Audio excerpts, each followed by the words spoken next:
Good evening and welcome to the LaRouche Movement's weekly battle report. Today is Wednesday, October 15th. I'm Michelle Aaron, your host. World leaders gathered this Monday in Egypt to sign a Gaza ceasefire deal.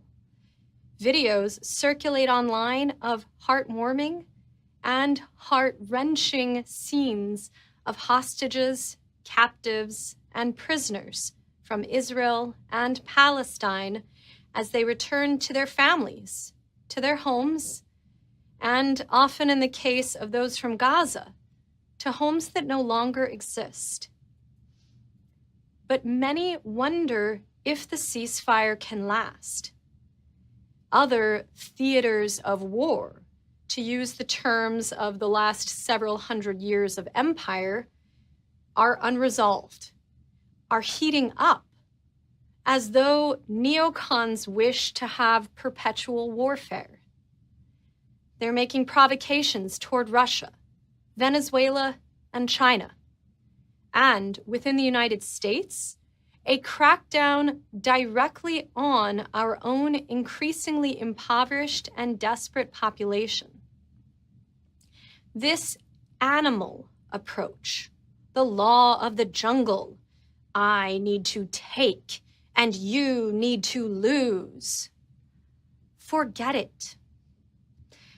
The principles of a human approach to this crisis include dialogue, peace through development, and the direct use of economic programs that will stop the bleeding and start the building. The purpose of the LaRouche movement is not to watch and see what might happen. We act, we do, we create. In tonight's report, we will see campus organizing in France as the International LaRouche movement gears up for a phenomenal conference in November, which you, the viewer, ought to attend. We will see a new endorsement published for Congressional Candidate Jose Vega from the Bronx, whose campaign is a very important voice. 3 examples of Americans intervening into our government. Brian Early's disruption of a Senate hearing to protest American support for genocide in Gaza. Tim Rush putting his congressman's feet to the fire as he publicly demands Glass-Steagall. And a report from today, organizing in Louisiana, where a team is mobilizing local constituents to tell their Congressman Clay Higgins to oppose the sending of nuclear-capable Tomahawk missiles to Ukraine. We will also watch a new endorsement of the Oasis Plan for peace through development in Gaza and beyond, made by Father Harry Burry. And last but not least, we have reports from 2 Ibero-American countries organizing in Guatemala and Mexico. To begin, we now will see some photographs from campus organizing last week in Paris, France. Remy shared these photos. They were in front of the National Institute of Oriental Languages and Civilizations, talking to students and distributing flyers for our upcoming conference, November 8th and 9th in Paris. The posters that they were sharing with people said, "Young people of the world unite to cooperate with the BRICS Plus," and "Young people unite against financial fascism." So very provocative and important that they were out there talking to students. On this upcoming conference, register today, register now. The conference is titled Africa, Global Majority, Together for Emancipation and Peace. And while these Saturday and Sunday events will take place in cities in France, it will also be broadcast live by Zoom internationally, translated simultaneously into English, Spanish, and German. So register now to get access and upcoming real-time information about the program. For those able to attend in person, strongly encouraged. It's always 10 times better than watching remotely. And you'll find that our French organization has planned not merely the 2-day conference, but 5 days of educationals and activism from Friday the 7th through Tuesday, November 11th.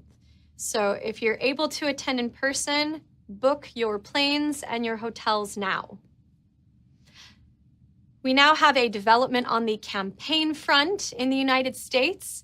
Jose Vega, 28-year-old congressional candidate in the Bronx, who is challenging AIPAC's favorite U.S. Congressman Richie Torres, was just endorsed by a surgeon who has done multiple tours to help people in Gaza. This endorsement was posted a couple of days ago on Jose's public media channels. Hello, my name is Dr. Mark Pearlmutter. I'm an orthopedic hand surgeon who practices in North Carolina. I went to Gaza and operated twice during the genocide that the Israeli government is accomplishing, and they still are accomplishing. I'm here to speak on behalf of Jose Vega. He is running against someone who is a puppet of the Israeli government and who is directly responsible by his actions, in my opinion, for the death of tens of thousands of innocent children. I personally saw hundreds of children die in front of me because of the actions of our government, and one of the representatives of that government is a fellow named Richie Torres, who has a long history of being supported by the Israeli lobbies. For example, is it true that Mr. Torres, who Jose Vega is running against, took $1.5 million from the Israeli lobbies during his 3 terms? What if he gave that money to his beneficiaries instead of to support his baloney elections? Did he personally invest into the military companies that give money and weapons to Israel that were directly responsible for the murder of tens of thousands of children, hundreds of thousands of innocent people? Did he consistently vote against ending the war, promoting the ceasefire, and giving untold millions of dollars to Israel? Indeed, the U.S. government since October 7th has given an estimated $27+ billion to the Israeli government. That's since October 7th. And he has voted for this consistently. Did he? If he did, then why would he vote for so much U.S. tax dollars to go to a foreign country when he's representing the poorest district of all the 435 districts in the United States? Is your vote for him voting for your own interests or those of a murderous regime? Vote Jose Vega. His integrity, his intelligence, and his desire to serve you and not a foreign government are unquestionably high. Also in the United States last week, members of the LaRouche movement intervened on our government. First, let's watch the intervention by Brian Early, a retired U.S. Army officer and LaRouche activist who last Wednesday disrupted a U.S. Senate hearing in protest of the U.S. complicity of the genocide in Gaza. This video has currently well more than 250,000 views on Facebook. I demand that you stop lying to the American people. You will stop and cease the war in Gaza. You will stop nothing. You will cease the war. And you will not be seen by this committee again. Stop the genocide in Gaza. Why were you arrested? I want them to stop the genocide in Gaza and proceed to stop lying to the American people, because they've been doing it for too long. They've been funding the genocide. Israel. All right, need you to stop following. We're taking down the loading dock. Well, we just had a retired U.S. Army officer just get arrested inside of the Senate intelligence hearing because the U.S. Senate is complicit in the genocide. They are funding this genocide. While this government is shut down, we have our Senate and our Congress still sending billions of dollars to Israel. There was an interruption by this Army officer to call for an end to the genocide, and that the U.S. is complicit in this genocide. And I just got the update that Early's intervention actually has well more than 1 million views on Facebook. So good, courageous work, Brian. Now, in last week's weekly battle report by Ashley, we saw an on-the-ground report from Tim Rush and Susan Ulanowski of their organizing at a town hall meeting with the 10th Congressional District Congressman Suhas Subramanyam. Here now, we get to see the video of Tim's question during the event in the room to the congressman. And you can see here, as demonstrated by Tim, that you should go speak to your congressperson. And you'll see the enthusiastic response of the population when Tim puts the pressure on the congressman on the question of Glass-Steagall financial reorganization. It's hard to hear. Can you turn up the mics a little bit? Can you lift the microphone up higher? It's attached to the board. Really speak into the mic. Get close to it. Yeah. Otherwise, Christian's gonna have to ask the question for you. Hello, Congressman. My name is Tim Rush from Leesburg, a 40-year resident with the LaRouche organization. I wanted to, when and if we get past this bird shutdown, the whole fiscal situation of the country is a huge mess, as we know. And we do have this combination of Wall Street, the Silicon Valley moguls, and the military-industrial complex really just sucking the lifeblood out of the ordinary productive part of our economy.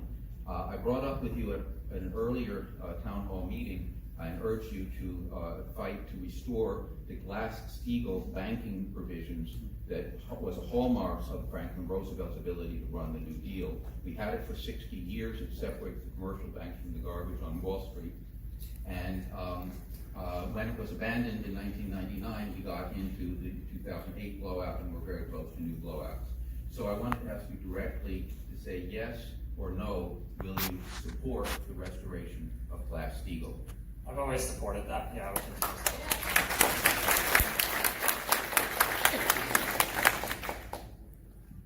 Everybody else, so.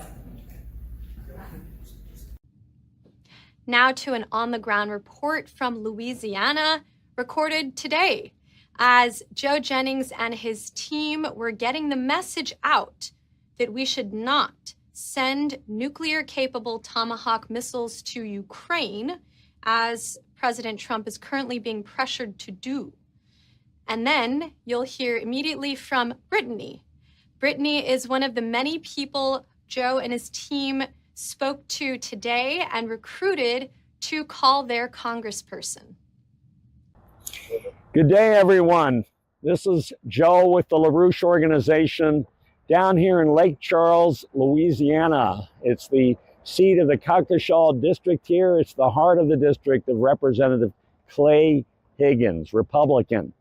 We were here last December commending Representative Higgins for his courageous stance against Joe Biden's deployment, 11th hour deployment of ATACMS missiles into Ukraine, which was an utterly destabilizing event.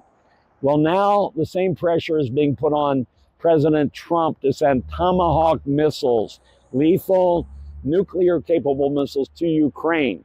Now, we're going to be out here in Lake Charles all day today saying, no, Representative Higgins, your constituents do not want Tomahawk missiles to Ukraine. They do not want a nuclear war with Russia.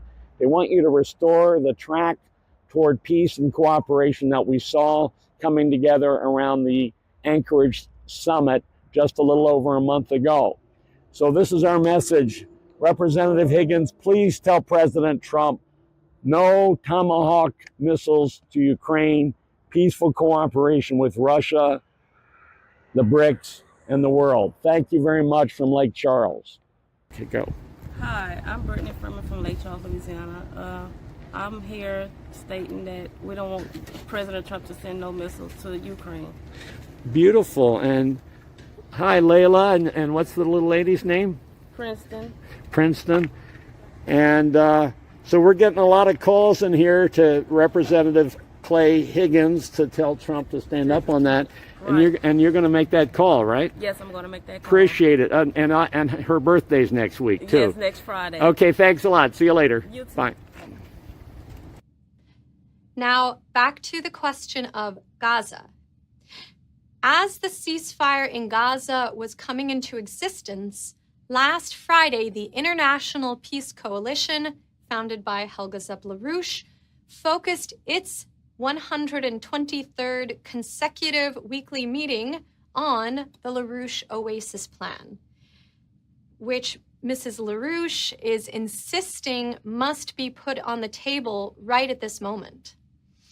We include in the video description a link to watch the full meeting, which was titled, Oasis Plan is a Model for the World.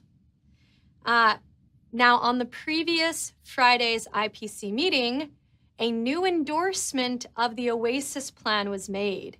And Father Harry Burry, who made this endorsement, and who is a world-famous Catholic priest and a very courageous and experienced peace activist, indicates in this endorsement how the same approach is needed for the impoverished and dangerous cities in the United States. Thanks ever so much, Anastasia, for inviting me to share what is currently occurring in our area. As a Roman Catholic priest in the Twin Cities of St. Paul and Minneapolis in Minnesota, USA, I founded an association named Twin Cities Nonviolent. Our mission is to create an environment in which the Twin Cities and beyond can become free from violence. In so doing, we have partnered with the Schiller Institute in promoting the Oasis Peace Plan, which is peace through development, particularly financial development.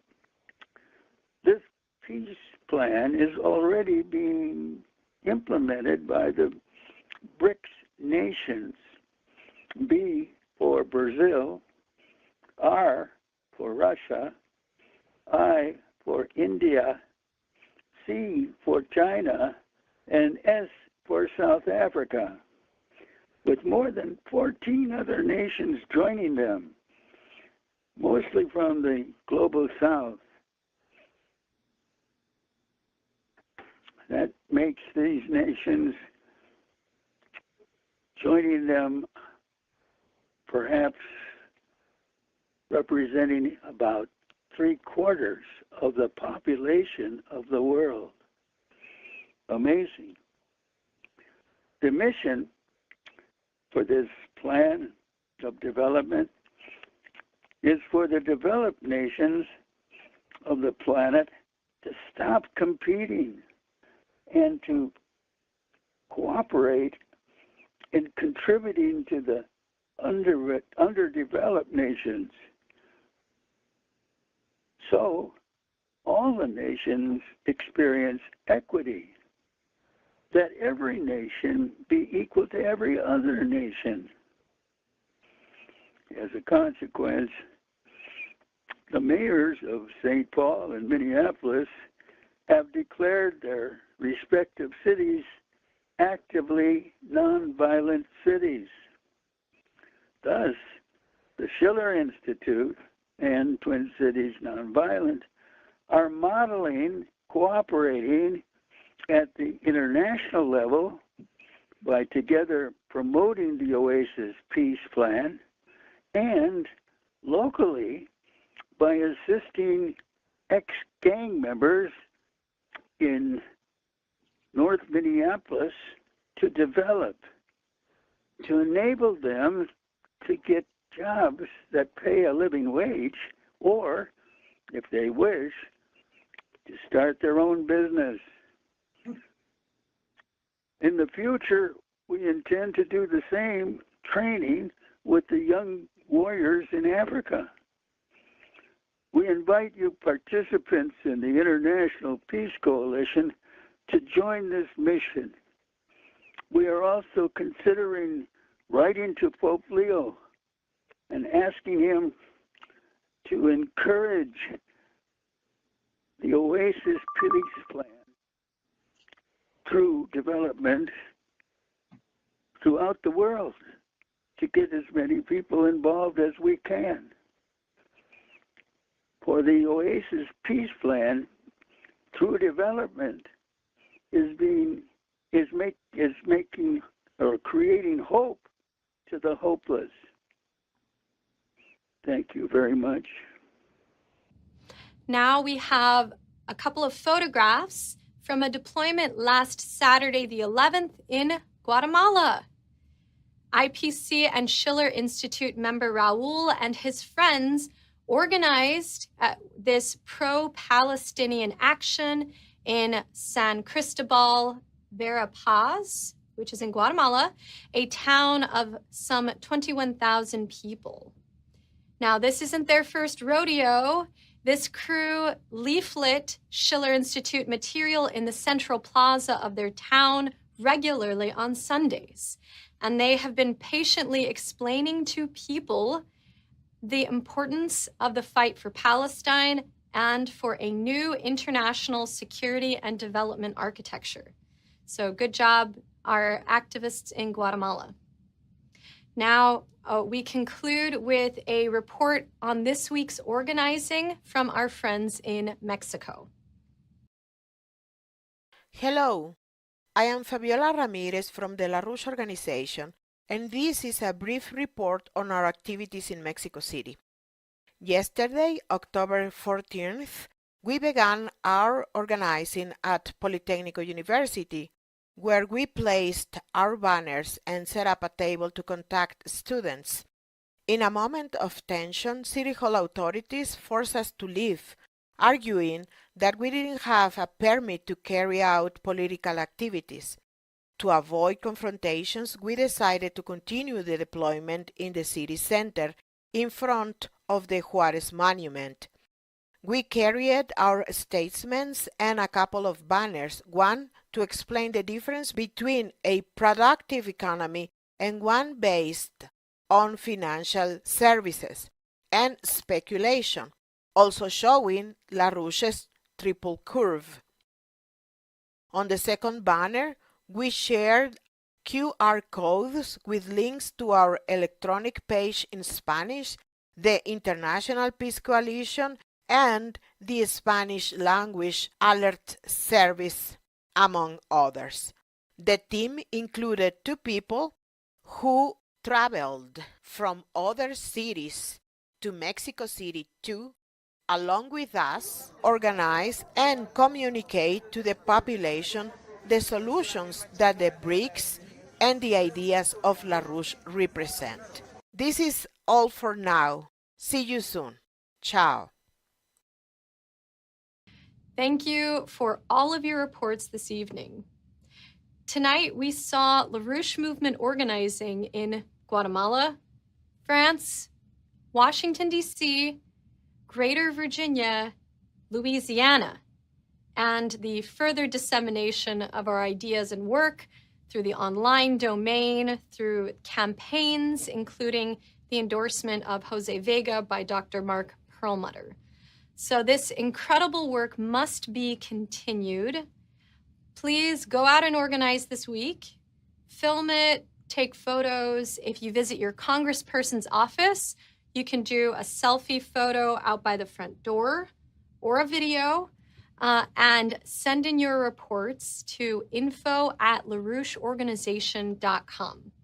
Thank you again for your watching this evening.